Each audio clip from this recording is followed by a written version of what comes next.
Hi everybody, welcome back to my channel. My name is Lara and today I'm going to be doing a video recommending you 5 Japanese historical fiction books. I've read a decent amount of Japanese historical fiction over the last, year or two, and I thought I would do a short video compiling a few books that I think a lot of you would like. I'm definitely getting into more historical fiction, not specific just to Japan. I think that's just kind of happened as my interest in Japanese history has increased as I've been learning the language, but I'm definitely going to branch out into other periods of history as well. So I thought I would do this list just focusing on Japan, given that that's what I've been reading the bulk of, and then I will do other periods of history in the coming months and years for sure. If you have any recommendations as well, feel free to drop them down below, whether it relates specifically to Japanese history or any other particular period of history. I'm always looking for more recommendations, and I have to say a lot of you folks really do hit the nail on the head with your recommendations, so feel free to add them down below. And without further ado, I will jump into my first recommendation. The first recommendation is probably not going to be a surprise to anybody. This, I think, is one of the quintessential historical fiction books based on Japanese history, and that is Shogun by James Clavell. Now, this is a book set in 17th century Japan during the Sengoku period. While a lot of the characters are fictionalized, some of the characters are actually based on real life historical figures during that period of history. So as an example, Yoshi Toranaga is based on Tokugawa Ieyasu. Now, for those who don't know, Tokugawa Ieyasu was considered to be one of the great unifiers of Japan. He was a part of one of the biggest clans in Japan, and he was known for his ruthlessness. He was known for his strategic mind and for his ability to outmaneuver his opponents. And we see that a lot in Yoshi Toranaga. The great thing about this book, and I did do a review of this book, and for some bizarre reason, attracted quite a lot of negativity in my review. I gave it 4 stars, and yet everybody responded to my video like I gave it a 1 star, which I thought was absolutely hilarious. The internet, everybody. But my biggest critique of that book was that I found some of the historical references and some of the cultural references in particular and language references in the book to be a little bit inaccurate. It's interesting because as I've spoken to more people, especially Japanese people, that's kind of been a bit further reinforced, especially as it relates to the cultural and language inaccuracies. As it relates to the historical, there are people who say it's pretty historically accurate, and there are other people who say that it's not, or that it definitely takes liberties. But at the end of the day, we want a good piece of historical fiction, right? And it definitely does pull from real life events and characters. And we are following a white English man as he goes to Japan completely unintentionally, and he gets exposed to this new culture. And we're seeing this all through his perspective. The interesting thing about this book, it does kind of shift away from Blackthorn, and it moves much more onto Toranaga and his political machinations and how he is moving the chess pieces on the board. For me, the most interesting thing about it were these individual characters and how their motivations kind of switch sides, and how they're all trying to figure out how to best position themselves so they can ultimately get what they want. And that doesn't necessarily mean that the historical elements or the social elements are my favorite part, but they do play a very critical role in providing a different lens through which we can view these characters compared to if they were, say, all English characters or all American characters, or, French or whatever, like typically Western characters, because we see them through the lens of who they are as individual people, but also through the beliefs that they have as a result of their culture and their upbringing and the things that ultimately make somebody who they are. Now, that doesn't necessarily determine who you're going to be forever. Obviously, that's not the case. But I think when we look at it in the time that this book is set, and also the fact that Japanese culture at that point was very insular, like very homogenous, didn't really go beyond Japan at that point, it's quite an interesting insight that we're provided, because it is a very foreign culture to what a lot of the readers have probably experienced themselves. So I really liked the kind of commentary that we were provided on that. I really liked the idea of seeing a lot of this political maneuvering, but in the context of a culture that is very different to a lot of other cultures. I also liked the idea of our main character, who, as I mentioned, is a white English man experiencing a culture that is very foreign to his own. And whilst I didn't enjoy every single little thing. There were certain things that were emphasized that I really did not think needed to be emphasized. I did quite like overall how Clavel approached it, both from Blackthorn's perspective, but also from the Japanese character's perspective as well. This is a really great book if you want to get just generally a good flavor of what Japanese society, culture and history is like. I think it's a good entryway into it. I think there are other books that do a better job of it, but I think if you're interested in Japanese historical fiction, then I think this is a really good place to start. The next one I'm going to talk about is a book that I've raved about on my channel, and without a doubt it's one of my favorite books of all time, and that is The Samurai by Shusaku Endo. The Samurai is a very short yet mighty book, and it achieves a lot in a ridiculously short amount of time. Again, we are set in 17th century Japan, and we're essentially following two main perspectives. One is a Franciscan priest, the other one being a samurai. They are both tasked with different missions, but ultimately those missions converge to the same goal. They go on a journey from Japan to Mexico and also parts of Europe. We have this really interesting insight into religion in Japan, how the role of Christianity, specifically Catholicism, if we want to be even more specific, and how the Catholic Church proselytized in Japan.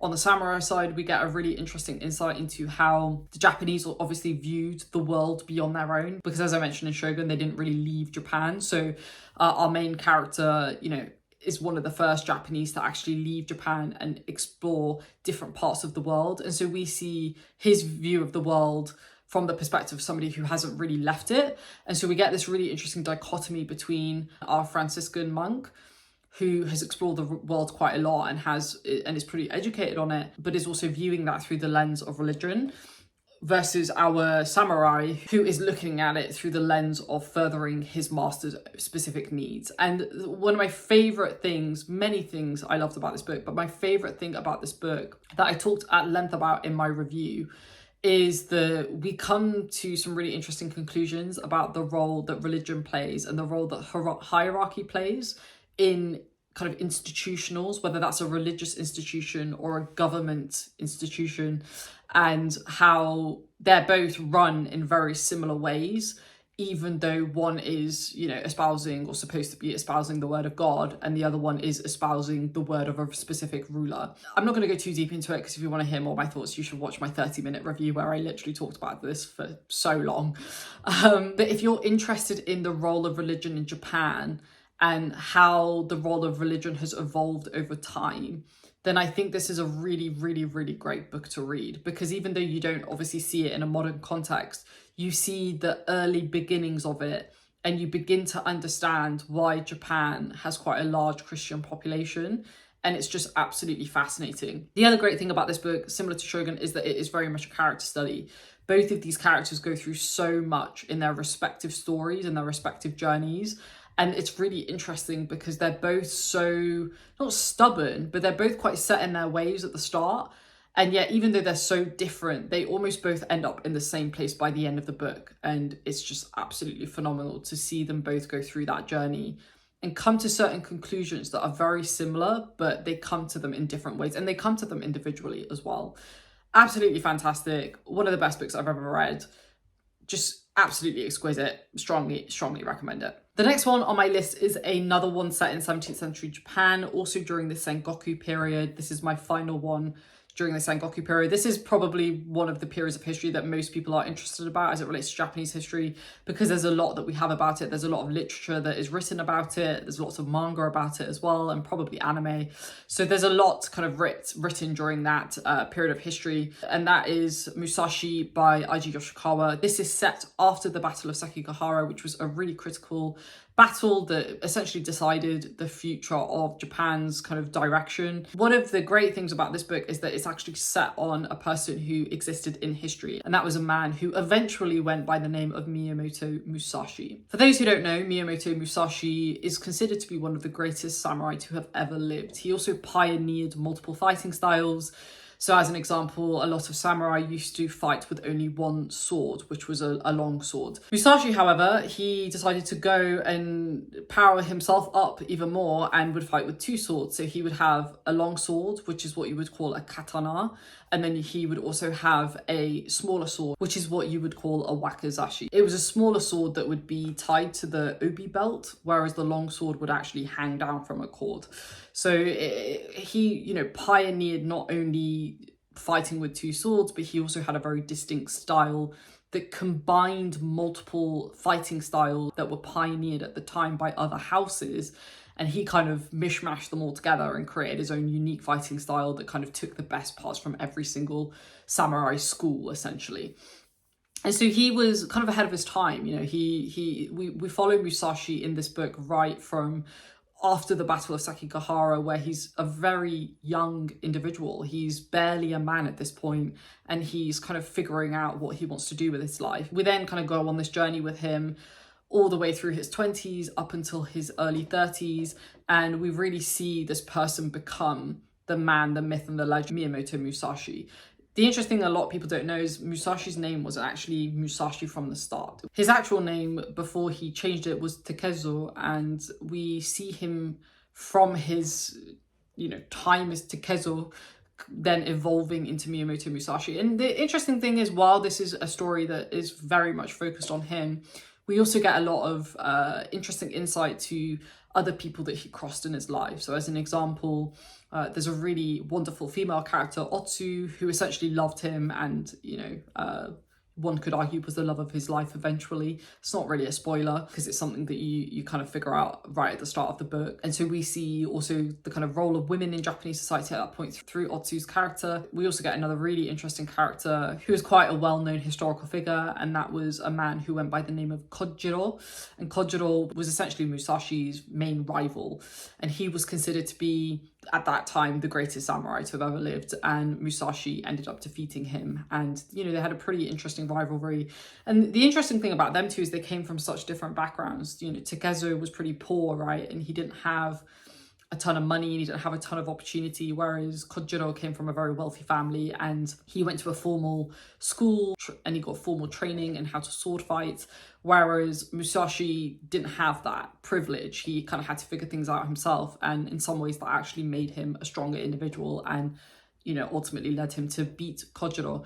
So we really get these really interesting characters, and there's more than that, but that's just a handful of the ones that I've mentioned, who really kind of play off each other in a really interesting way. They each kind of represent something fascinating about Japanese culture as well in their own ways, and I'll let you figure that out yourself when you read it, hopefully. But they all kind of represent something as individuals, and I just love the way that Yoshikawa did that, because it's very nuanced, but if you're paying attention, you pick up on it as you're progressing throughout the book, because this is a chunky book and it's set into 6 individual books. I think this is the sort of book that is best read continuously because we are following his story in a linear way. I think in order to be able to make the connections between each of the things that is happening, you kind of need to read it continuously without any major breaks, because it flows so beautifully and the story deserves to be told in a way where it's read continuously without major breaks, in my opinion. So the characters play a really major role in grounding this story because, you know, naturally we are following a real person. And while the author may have taken liberties, we do get a really well-rounded sense of what Musashi was like when he was younger, before he even became Musashi, but then also how he really embraced that, and how, most importantly, how he was able to kind of almost get rid of his sense of self in order to be able to achieve his ultimate goal, which was to become the best samurai to have ever lived, which he ultimately did. The other thing about this book is that naturally, even though it's very character-centric and there's not really any major plot, I don't think there's any plot really driving this story, it's really the characters. We do get a really interesting insight, better than Shogun in my opinion, into the life of the average Japanese person, because we are going through this journey with Musashi as he's going from town to town to town, and we meet interesting characters on the way, and we're told their individual stories in this broader world. We get, you know, interesting kind of Easter eggs of how Japan is developing at this point. So as an example, we see Tokyo before it became the Tokyo today, obviously, and you know, at that point it was known as Edo, and it was kind of like the center of Japan, and it was really starting to kind of pick up in terms of its trade, its commerce. More people were migrating to Edo as well, and we're seeing that with other parts of the world as well. We see Kyoto as well quite a bit, and we also get mentions of other big cities in Japan that, you know, obviously still exist today. We also get a decent amount of referencing to the political situation at the time. It's definitely not the main focal point of the story, nor would I even say it's the secondary focal point of the story. It's more there in the background to kind of give you a flavor of what was happening at the time, but it gives you enough that you get a sense of what is happening with, you know, Tokugawa and Nobunaga and some of the other really big players in Japan at the time. So whilst it's not the main focal point, we get enough references to it that it makes it feel grounded in this period of history, that if you've read Shogun and other books set during that period of time, you'll get the Easter eggs, and you'll get a sense of, okay, this is what was happening at that time in these various different places. This is without a doubt, you know, one of my favorite books of all time as well. Like, it's just an absolute masterpiece. And I think it's the sort of book that, you know, if you want to read something that's really focusing on quite an important historical figure in Japan, like, I think it will give you enough that you can take a lot from that. But I also think it's a manual to life. I said that in my review as well. Like, I think if you're somebody who is always thinking about how to improve yourself and how to get different perspectives on how to live your life, then I think this is a really, really great book to read, because it most certainly does that. It does touch quite a bit on Buddhist philosophy, but also Musashi's own philosophy that he developed, because he did develop a lot of his own philosophy. And so we get references to that as well, and how that thinking evolves over time from when he's a young man to, you know, when he's in his early 30s. This book is just absolutely phenomenal. I think it has a bit of everything in it. It has politics in it. It has really amazing, interesting characters in it. It has good world building in it. I think you get a really good sense of Japan at that time, more so than I think you do with the two previous books that I've mentioned. The best thing about it is that it's actually written from a Japanese author, and it's written from the perspective of a Japanese character as well. So we really get, I think, an authentic sense of what this man was like, but also what the world was like at the time. And I think it's also deeply philosophical, and it just kind of hits all the notes on the head, in my opinion. The next two I'm going to recommend are set around kind of World War II and the lead up to World War II. So the fourth one I'm going to recommend is How Do You Live by Genzaburo Yoshino. And this is set during 1930s Japan, so pre-World War II. And the interesting thing about this book is that whilst I wouldn't say this is like super historical fiction in the sense that it references loads of different events and you're gonna see loads of different Easter eggs, I think what it does do a really good job of is it gives you a sense of the mentality and the societal and cultural norms of Japan during the 1930s. Now, the 1930s were a very interesting time to be alive in Japan, because there was obviously a very kind of militaristic approach to running government, and there was not a lot of freedom when it came to ideas and kind of political thought, and, you know, even philosophical and social and moral thought, right? It was pretty autocratic, I would say, and society was pretty restricted. People were restricted in being able to express their ideas in a way that is probably quite foreign to a lot of us. The great thing about this is that it's just kind of like a handbook on reasoning, but also I think about how like the average Japanese person was restricted in their ability to think about things in a way that I think a lot of us would like to think about, which is taking a topic and being able to dissect it in a way that takes like a 360 view and is able to kind of unpack it in a way that doesn't neglect certain ideologies, let's say, because as I mentioned, very militaristic at this time, quite autocratic, and so people weren't able to kind of think beyond what they were being told, whereas this book challenges all of that, right? We're following two characters, particularly our main character Copper. He's a young boy, and he's kind of doing things with his uncle throughout the book, and they're having conversations about many different topics, whether it's where does our food come from, to how humans interact with one another, to how we treat poor people versus how we treat rich people. Like there's so many different things, it's so multi-layered, and it's just so great to read it from the perspective of a very naive, innocent character who's also very intelligent and is able to pick up on things that most adults aren't even able to pick up on. He has a curiosity about the world that I think gets beaten out of us as we get older. But he's also a character that I think if you are somebody who's very curious, which I definitely am, you'll be able to relate to that childlike wonder when you discover something new and you really kind of want to get into the dregs of it. And we see that through Copper, and we see his uncle play a really important role in developing that ability to kind of think very critically. And it's just such a wonderful read because we come to some really heartwarming conclusions. It really emphasizes the importance of having like an ethical standard and having the ability to think freely and independently of what we're being told, because what we're being told is often not for the best reasons. Like it's being told to deliver a very specific message that is in alignment with what the government or a specific organization wants to tell us, right? And that serves a very specific need. But the whole point of this is Copper is learning how not to fall into that trap and how to, you know, rationalize things that maybe he was told not to try to rationalize, right?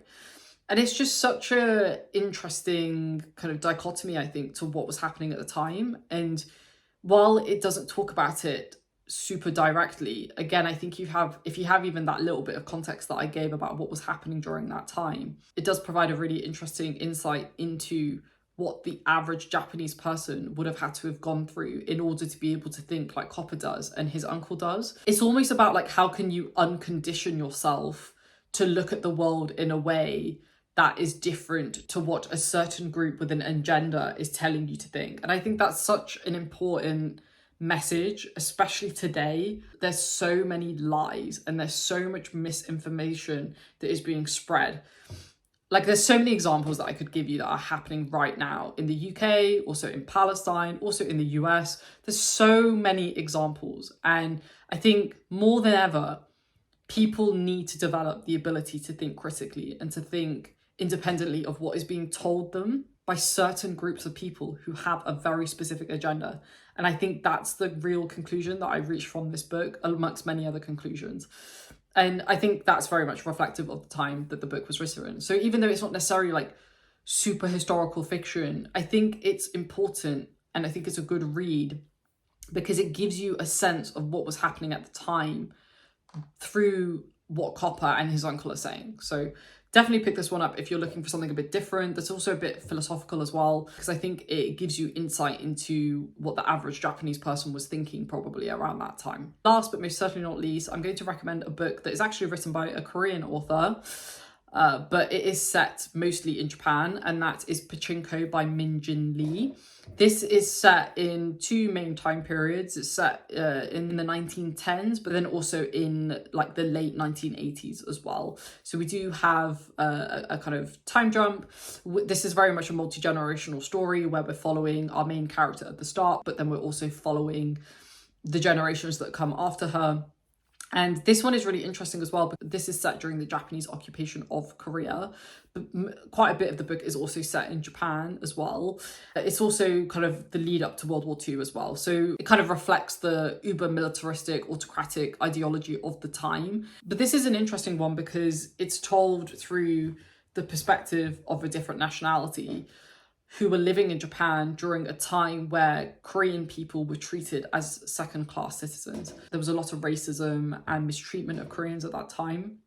And from what I understand, this book is actually meant to be quite historically accurate because Min-Jin Lee actually interviewed people who are still alive from that period of time, and she actually used those interviews to inform the characters in this book. Now, is that necessarily going to make it the most historical accurate book in the world? No, but I have actually read quite a lot of articles that were written around that time, but also more recently as kind of like reflections on that time. And there does seem to be a lot of commonalities between how Koreans were treated by the Japanese at that time.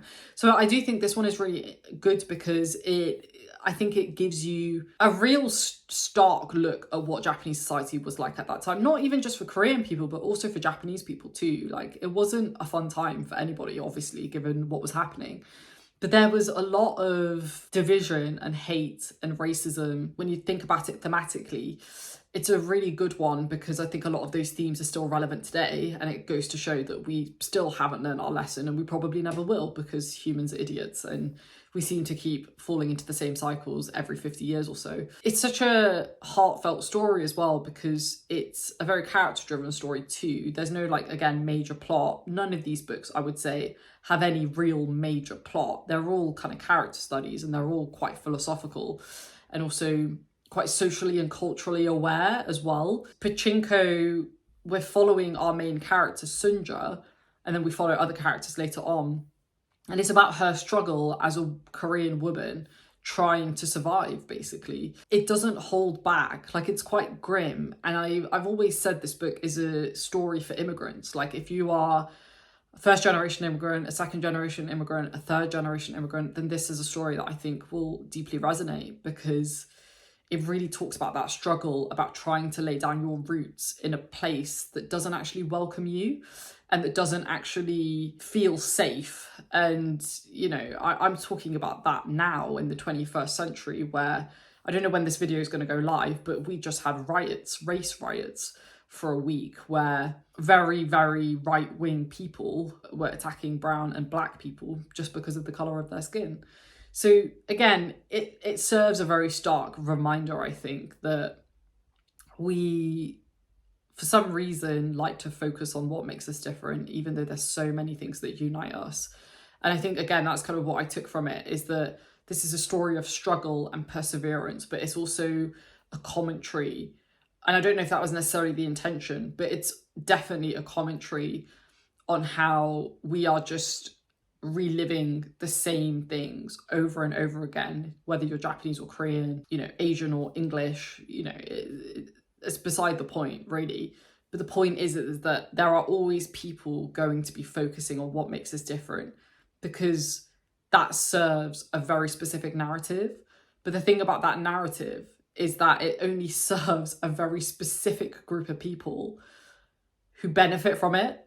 Whereas if we focus on what unifies us, that actually ends up benefiting more people and reduces the need to have people at the top making decisions for everybody else, if that makes sense. I don't know if I put that very eloquently, but I think it serves as a very good reminder. And I think it's the sort of book that if you're interested in learning about what Japan was like in the lead up to World War II, this will kind of give you a different perspective from people who were not welcomed into that country. I'm definitely keen to read more from the perspective of Japanese people at that period of history as well. But I think this is an interesting one, because all the other books that I've mentioned to you are all from the perspective of Japanese people in Japan, but this is from the perspective of Korean people in Japan. And I think it serves as a stark reminder of what happens when we focus on division and hate. Still don't learn the lessons, folks. Still don't learn the lessons. So there we have it. Those are my recommendations on Japanese historical fiction reads. I did go on quite a bit. I think this video is a lot longer than I thought it would be, but I thought it would be good to give a better sense of what to expect if you were to read these books. And let me know down below if there are any recommendations that you have for Japanese historical fiction reads, but also more broadly to any other particular favourites that you have, because I'm always interested in adding to the list. So I'll see you down below in the comments. Let me know if you've also read any of these books, because I'm always eager to talk about them. And I'll see you there. Thanks for watching. If you like this video, please do give it a thumbs up. Every little helps, and I will see you in my next one. Thanks for watching. Stay safe, take care, and I will see you very soon.